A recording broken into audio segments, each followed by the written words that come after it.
Mini screen പ്രേക്ഷകർക്ക് ഏറ്റവും പ്രിയപ്പെട്ട താരങ്ങളാണ് ക്രിസ് വേണുഗോപാലും ദിവ്യ ശ്രീധറും.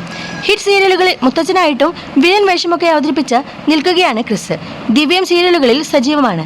ഇതിനിടെ ഇരുവരും ജീവിതത്തിൽ ഒരുമിക്കാൻ തീരുമാനിച്ചത് വലിയ വാർത്തയായിരുന്നു.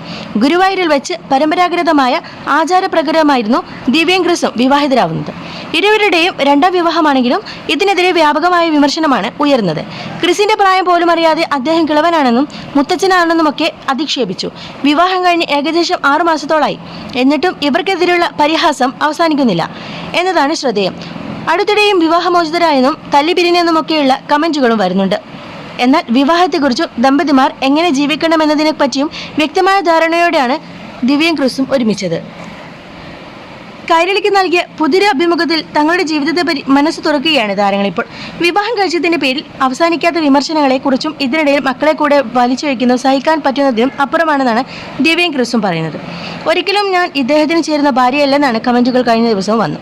അതെന്തുകൊണ്ടാണ് അങ്ങനെ പറയുന്നതെന്ന് എനിക്കിനും മനസ്സിലായിട്ടില്ലെന്നാണ് ദിവ്യ പറയുന്നത്. അത് തികച്ചും തെറ്റായ കാര്യമാണെന്ന് ക്രിസും കൂട്ടിച്ചേർത്തു. കാരണം എനിക്ക് ചേരുന്ന വ്യക്തി ആരാണെന്ന് ഞാൻ തീരുമാനിക്കാൻ പറ്റാതെ ഒരു പണിയുമില്ലാതെ ഇരിക്കുന്ന കമന്റ് തൊഴിലാളി പറയുന്നത് വെച്ചിട്ട് എൻ്റെ ജീവിതം ജീവിക്കേണ്ട കാര്യമില്ല. സ്ത്രീകളിൽ നിന്നാണ് കൂടുതൽ ഇത്തരം കമന്റുകൾ വന്നത്. അത് ഫേക്ക് ആണെന്ന് അറിയില്ല. എന്നിരുന്നാലും പ്രൊഫൈൽ ചെക്ക് ചെയ്ത് നോക്കുമ്പോൾ അത് സ്ത്രീകൾ തന്നെയാണെന്നാണ് വ്യക്തമാണ്. ഫ്രസ്ട്രേഷൻ ലെവൽ ആയിരിക്കും ഇതൊക്കെ. വിവരമില്ലാത്ത ആളുകൾ അവരുടെ വീട്ടിൽ കാണിക്കുന്നതായിരിക്കും ഇവിടെയും കാണിച്ചിരിക്കുന്നത്. ഏട്ടൻ്റെയും മോളുടെയും പേര് ചേർത്തും കഥകൾ പറഞ്ഞിട്ടുണ്ട്. അതൊക്കെ ശരിക്കും വിഷമിക്കുന്ന കാര്യങ്ങളാണ്. പറയുന്നവർ എന്തു പറഞ്ഞോട്ടെ, അതിലൊന്നും തനിക്ക് കുഴപ്പമില്ലെന്നാണ് മോൾ പറഞ്ഞതെന്ന് ദിവ്യ വ്യക്തമാക്കുന്നു. ഭാര്യയായ കുഞ്ഞുമോളെ എനിക്കും അവൾക്കും തിരിച്ചു തന്നെ അറിയാം. അതുപോലെ മക്കൾക്ക് ഞങ്ങളെ അറിയാം.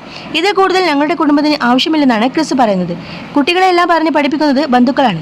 അതല്ലെങ്കിൽ അവരുടെ അച്ഛനും അമ്മയും സന്തോഷമായിരിക്കാനാണ് കുട്ടികൾ ആഗ്രഹിക്കുക. നാട്ടുകാർ എന്ത് പറയുമെന്ന് ചിന്തിക്കുന്ന പ്രായത്തിലെത്തി കഴിഞ്ഞാൽ കുട്ടികൾ പ്രശ്നമുണ്ടാക്കും. ഏറ്റവും കൂടുതൽ സ്വപ്നങ്ങൾ തകർത്തിട്ടുള്ളത് നാട്ടുകാർ എന്ത് പറയുന്നുമെന്ന ചിന്തയാണ്. പത്രമാറ്റ് സീരിയൽ ഒരുമിച്ച് അഭിനയിക്കുന്ന സമയത്താണ് ക്രിസും ദിവ്യയും പരിചയത്തിലാവുന്നത്. പിന്നീട് വീട്ടുകാരുടെയും മക്കളുടെയും സമ്മതത്തോടെ വിവാഹിതരായി.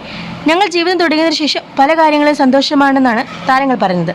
ദിവ്യയ്ക്ക് ആദ്യമുണ്ടായിരുന്ന അപകർഷതാ പ്രശ്നങ്ങളൊക്കെ മാറി. ഇപ്പോൾ സ്വന്തമായി എഴുതാൻ തുടങ്ങി. തനിക്കേറെ സന്തോഷം നൽകിയ കാര്യമാണത്. വൈകാതെ മികച്ചൊരു കഥ എല്ലാവർക്കും കാണാൻ സാധിക്കുമെന്ന് താരം കൂട്ടിച്ചേർത്തു.